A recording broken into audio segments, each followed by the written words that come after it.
Hi everyone, I'm going to start that all over again.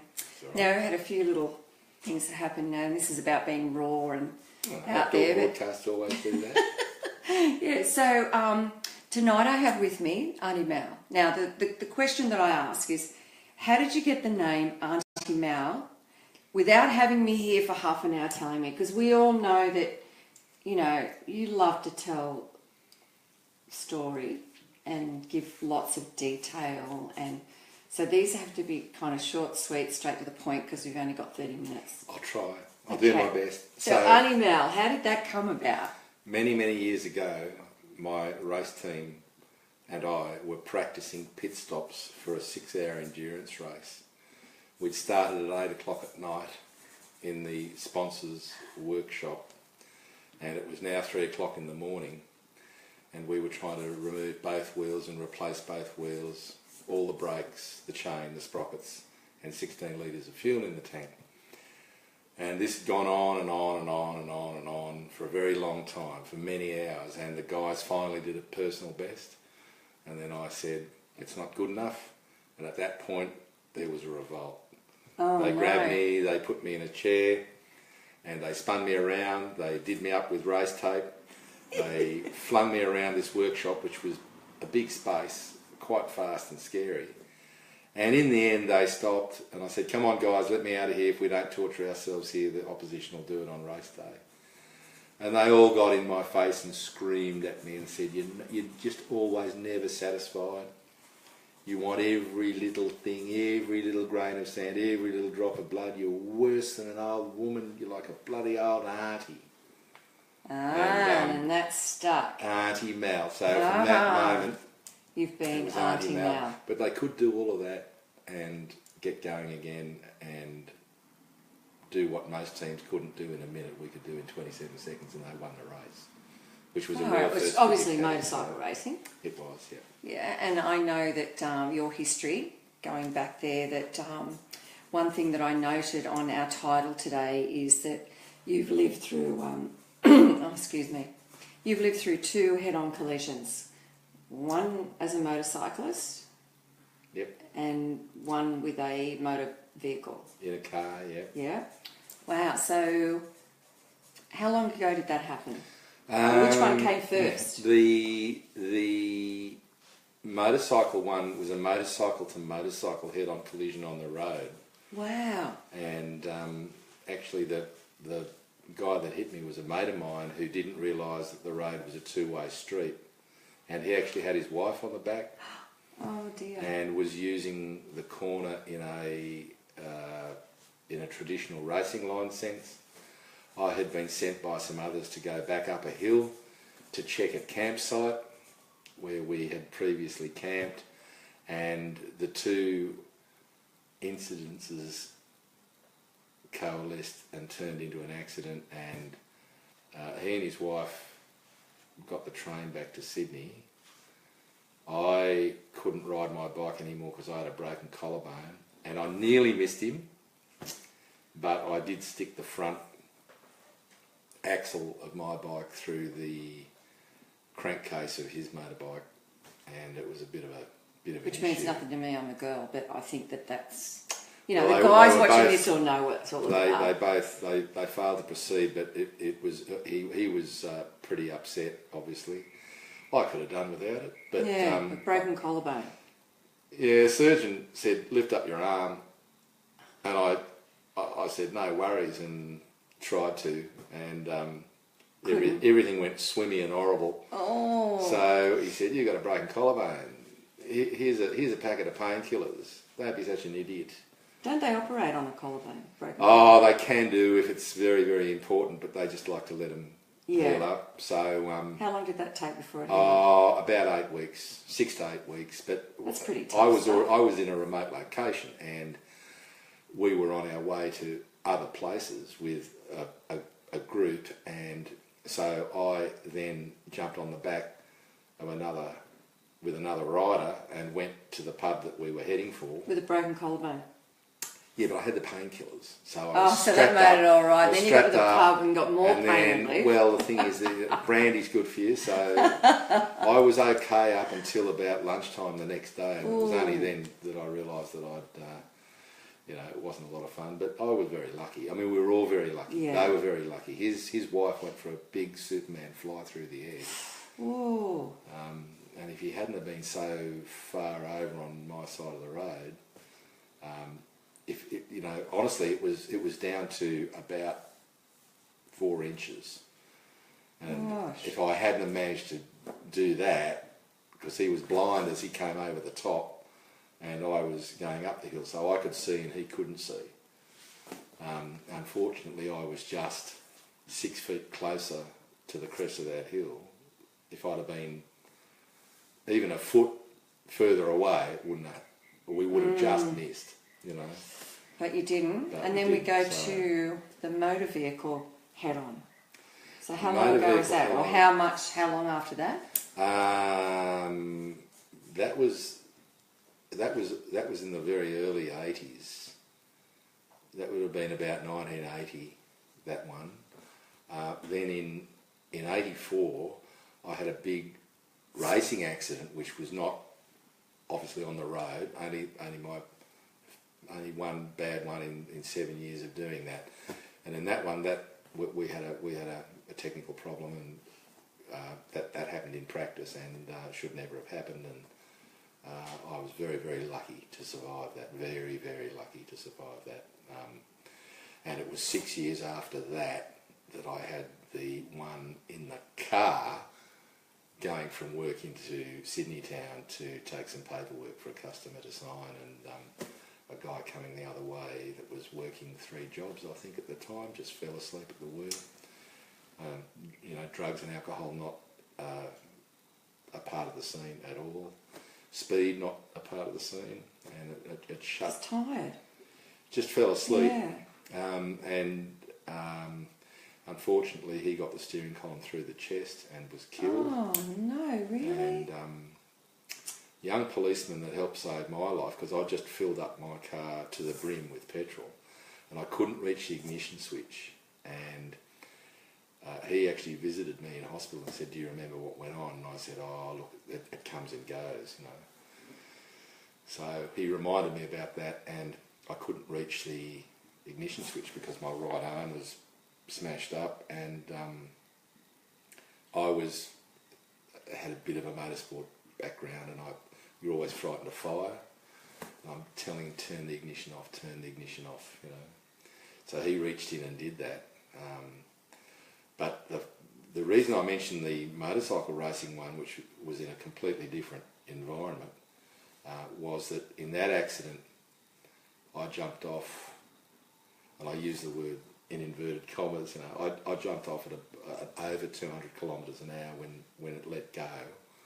And at that time I wasn't racing anybody, I was just checking top end gearing and jetting and doing a circuit, doing something that I'd done 10,000 times before. And something else entered the equation, and suddenly there was a mission critical situation with no transition. So it was nothing you could ride out. In fact, I actually thought that the front wheel had disintegrated. So it cartwheeled, and in that accident I broke my face in 2 places, my jaw in 2 places, both collarbones, 6 ribs, punctured and collapsed the right lung, and snapped my femur 4 inches above the knee. In that accident? In that accident. That's without the other accident that you had previously? That's the other one. The other one was just a broken collarbone. Yeah. So that was the motorcycle racing accident. Then, if we fast forward 6 years to the car head-on, driving along Eastern Valley Way, heading south into Sydney. That one, I broke my face again, my jaw again, my forearm multiple times, my chest again, all of my ribs, my stomach, my spleen, my pelvis, and both my femurs, and I lost most of my left knee. And I'm actually doing all right because I can generally walk without a stick, and I can generally do most things, but I'm a bit clumsy. But it's all due to the surgeon's skill and. Yeah, I mean, lucky that you're walking, that you're not in a wheelchair. Yeah. Really, and that you just. Wow, I mean, I just think... Very lucky to be here. Very right? lucky, because the first motorbike head-on could have been much worse again. The car head-on was touch and go, but I had that given back to me. I had a subsequent problem post-operatively with one of the procedures. I had about 19 operations, and I had a subsequent problem that put me back in intensive care for about the third time. So that's 3, right? I tell people my life's been given back to me on at least 5 occasions. And then there was the other issue was that at the time of the motorcycle accident, they weren't blood testing. And I remember my father contacting me and saying, "You've got to go to a hospital and have a blood test." I said, "No one's ever sticking a pin in me or a needle in me for anything ever Blood again." test for what reason though? Because, well, at the time, 1984, they were only just becoming aware of this blood-borne virus, and I'd had a punctured lung along with other things, and blood transfusions, of and course. I'd had multiple blood transfusions, and so I was in a high-risk category, and I didn't even understand it. I just said I wasn't going to do it. He then explained it to me, and I thought, "You've got to be kidding me to say I've gone through this and I still might just be on borrowed time. You've got to be kidding, you know." And we didn't really understand it. I was pretty young, and anyway, I went back. How old were you then? I was, let me see now, 55, 65, 75, 85. I was only about, I was about 29 years old. Wow, that's so young. 29 years old, been married 2 years, and very, very lucky. Anyway, I went and had the blood test because I was in the category of people that had had more blood transfusions than something like 99.5% of the population at a time when it wasn't being tested for in hospitals. It was they'd only just discovered this stuff. Was it the HIV? This is the HIV virus. AIDS thing, yeah. And I'm anyway. So I'm there on the day, and I've been through the process, and I think it took about 3 weeks back then, and we walked in, and the guy sat me down, and how you going? Blah blah. Pulls out the envelope and looks and says, "All clear." Oh, thank God. So very. It's that waiting very game, isn't it? Really? Yeah, I'm not sure I really understood it until after, like as an older man now, I understand. Yeah, you look at it differently.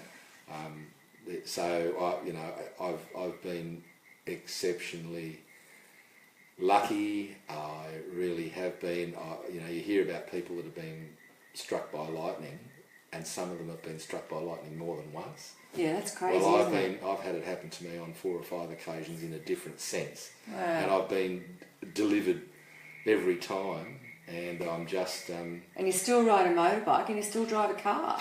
I still do both of those things. The bike stuff's there's a bit of pain to manage there now, but a lot of my mates who are a bit younger than me and perhaps fitter are complaining of the same aches and pains that I get now. So only some of my painscape is to do with my injuries. So it ain't so bad, it's not ideal. Do you have to have any sort of anything done to your bike, or do you have to make sure that you sit a certain way? I wriggle around a lot. Yeah. I move a lot. I'm reminded of people who do intercontinental type flights on aircraft. There's all this information about thrombosis and stuff like that. Get up and walk. Mm-hmm. So I wriggle around on the bike a fair bit. Yeah. I drop my feet off the pegs a fair bit. And for a while there, the police were saying that behaviour was illegal and could be deemed to be hoon riding. You know. Oh. But really, it's a fatigue management tool. Yeah, you know. yeah. So which is important when you're very doing a long important. haul. You know, you don't want to get cramps if you need to go for the brakes, or if you need to put a foot down, you've got to be able to do it. You know. Well, I know as a pillion, like what I go through on a long trip, so I can't even imagine what it's like to have to concentrate for that length of time. And there's one thing here I noticed now. What's this saddle saw 2000 Ks? Oh, our friends in America. Yeah, I'll put that up, but I will take a photograph and put it on the comments. The Iron Butt Association. The guys in the US who call themselves, and it's a typical American name, Iron Butt Association. Okay, they administer what we call LDR, or far riding, which is long distance riding, as an extreme sport. And a very, very good friend of mine that a lot of riders will know, Tex O'Grady with the dog on the tank. Yes, Tex yeah, Bundy, yeah. charity fundraisers. Tex he and I have got a bit in common and have helped each other out over the years, and he's a good fella. And we were having a few orange juices one night. And Orange juice. He looked at me and smiled and said, "Your old air pump wouldn't get across those sort of distances, Mal." And I said, "Oh, sounds like a dare, Texie," you know." So on the first occasion, without knowing anything really about the background of the Iron Butt Association or the Far Riders, I got a start witness and a finishing witness, and did. They actually robbed me of 17 Ks there, and I've never been able to work out why. But it's 2,217 Ks, and the reason it's in 24 hours. In 24 hours, and if you get booked or go overtime, it's null and void, right? So you've got to make sure you stay in the speed limit. It's all about sustainability, right? Yeah. So we went, I think, from Genoa in Victoria to Lake Kajelico in Western New South Wales, and then picked our way back to the coast. When I say our, I mean myself and the bike, because it's meant to be. It's meant to be You're a alone. team. It's meant to be alone and unaided, you know. Okay. So it has to be you and the bike only. I actually had a front tyre going flat from Orange heading east, which I had to stop and keep attempting to repair, but I managed it on that occasion. But so you then present all this information to them. They have a 16-man audit committee. They administer this activity worldwide, and you can go on their website and have a look. So they say here, only a handful of riders from around the world have managed to solve the challenges such as a grueling ride involves. Oh, that's pretty cool. It's all about. I think if you're a Buddhist monk, or someone who can meditate, or someone who can concentrate, you've got an advantage. And I think spending a lot of time in hospital and splitting the hours into minutes, and the minutes into seconds, and the seconds into tenths of seconds, so that you get through to the next one. Yeah. It's all about the mind play, isn't it? At some point south of there, you're going to feel better than you do now. And then, of course, Texas said to me, "Oh, if you did that, you should have gone to the 2500. There's a mark there." And I said, "Well, I didn't know about that. Why didn't you tell me?" So this is the 2500. So 2500. I'm going to put up here so you can see that. So that's the. Oh, I thought it said the bum burner. The bun burner. I think that's their word for bum. Yeah, so bun, you know, your butt, your bun, butt, So this is a 25,000, 2500 gold. So that's an extreme one. They rate that as an extreme one. It's a gold one. You give you an Iron Butt Association extreme ride. So again, you've got to focus, have your wits about you, and unfortunately with that one we had a problem right at the very start that I couldn't fix, so I had to ride around that, and the problem manifested such that the motorbike would only accelerate. It would accelerate up to a good cruising speed, but it would only do it very slowly, so that cost us a lot of time. The other problem we had was it was running out of tune. Was that unaided too? Like just you and the bike? Yeah, okay. Unaided, and the issue is that meant that the other part of its problem was that caused it to use a lot of fuel. That forced extra fuel stops, which of course cost extra time. The other side of that coin was, for the first 11 hours of that ride, we copped flogging torrential rain for 11 hours. Oh, wow. So That's my hard, averages were isn't right it? down, and you're meant to put this stuff in the bag at the start, Yeah. and then cruise to the finish. But we had to do it the other way around, and at about the 12-hour mark after sunrise, I realised that I had about 10 minutes to decide whether to keep going or to do a tried and failed thing. But you kept going. So I just thought, what harm is there having done this? But I've got to try and pull it back in the second 12 hours. And that meant elevating the speeds, that meant more fuel used, that meant more fuel stops. So the cost-benefit analysis may not have been in its favour. But you did it. Well, I was very, very lucky, and I was assisted by a fuel station in Narracourt in South Australia where there was a big problem with their pumps and their payment system, and a lady at the back called me forward as I was about to leave anyway, show them my credit card and leave. In other words, I'm not stealing from you, I'm identifying myself. Yeah. But I jumped on and went, and it just meant closing the throttle for every town and every oncoming car. Well, guys that understand that. See, I don't understand all that. I'm such a girly girl.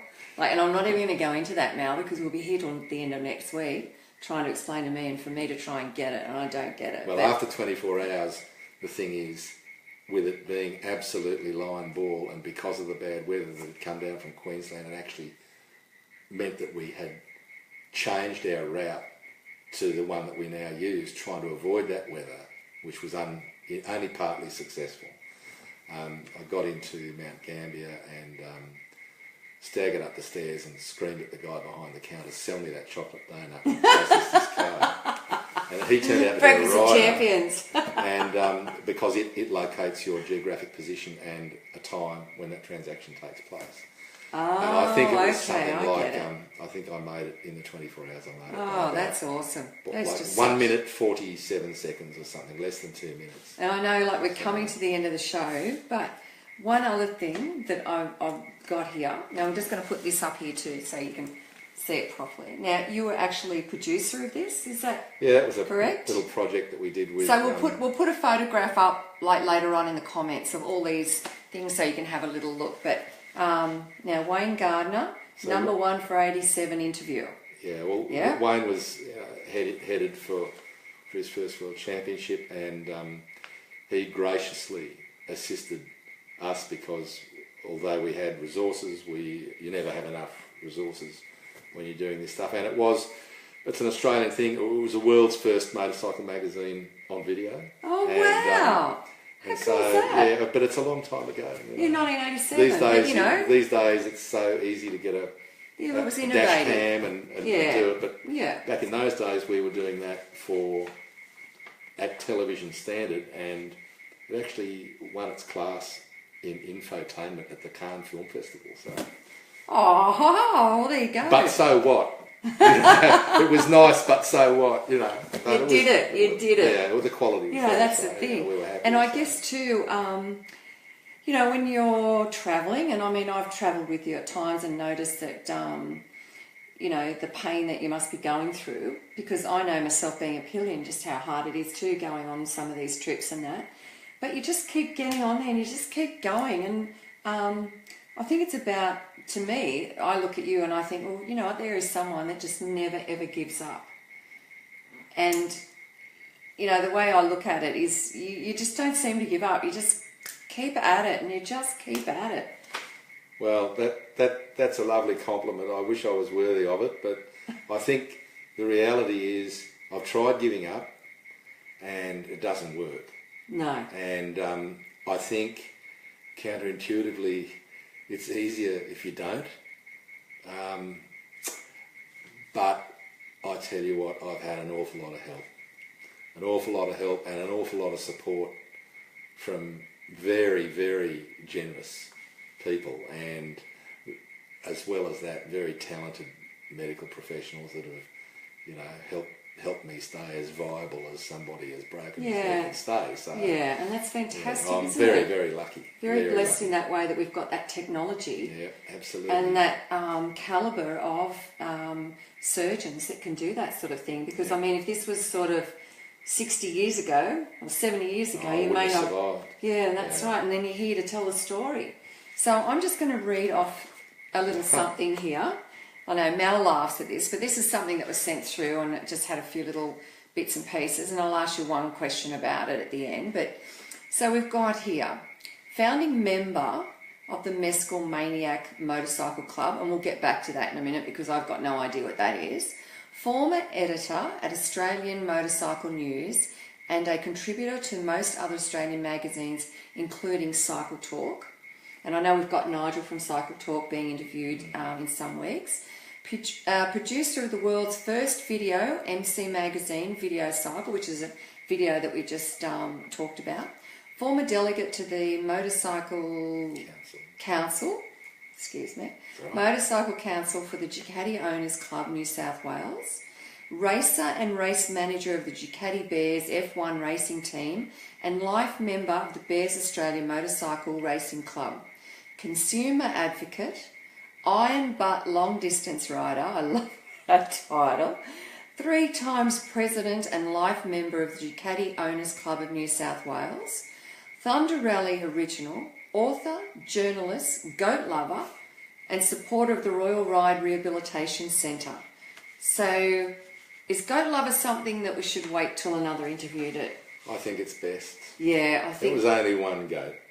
Okay, all right, we'll get that one later.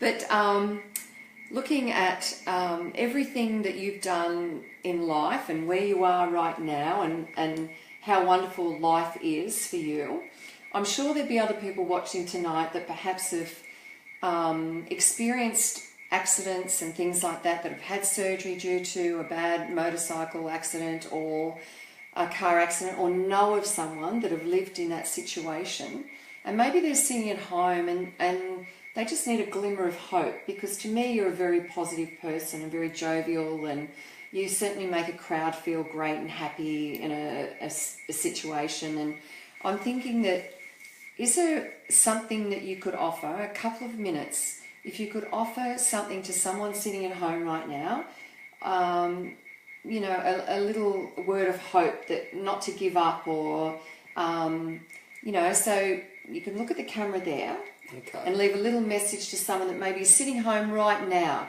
going through their own hell, you know, something, a glimmer of hope. Well, whatever the challenges are, my feeling is that you've met 1,000 challenges and you'll meet 1,000 more. We come here, we have this amazing experience called life, and no matter how badly you may feel and how real that may be for you, much of it is a mirage. You can actually choose joy. You can actually decide that being happy is going to be a decision that you make every day. You mightn't be an expert at it, but if you keep practicing it,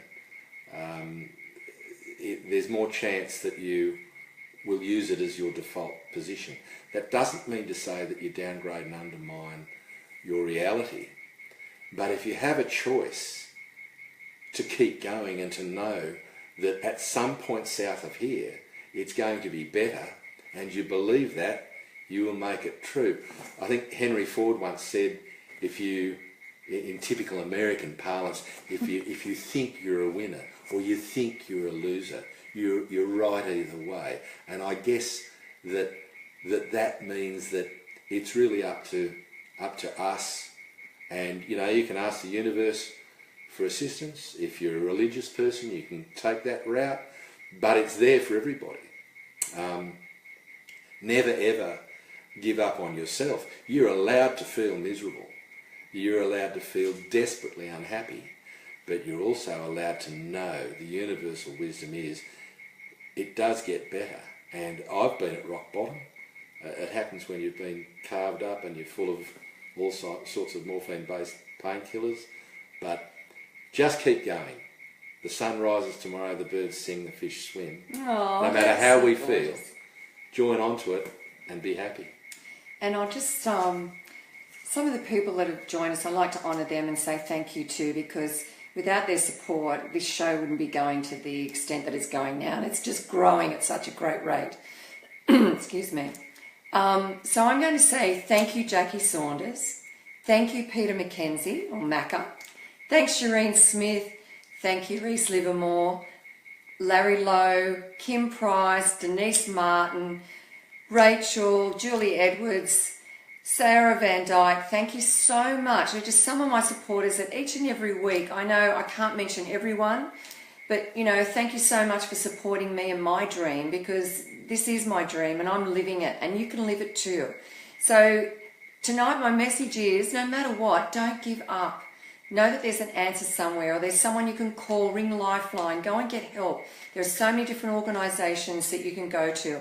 Talk to someone, talk to a friend, talk to a family member, but never give up. Know that there is an answer somewhere, or that someone is there to help and guide you. So tonight I say never give up and know that you're going to be okay. And thank you everyone for joining me, and I'll see you next week at 7:30. Thank you so much. Just know you're going to be okay.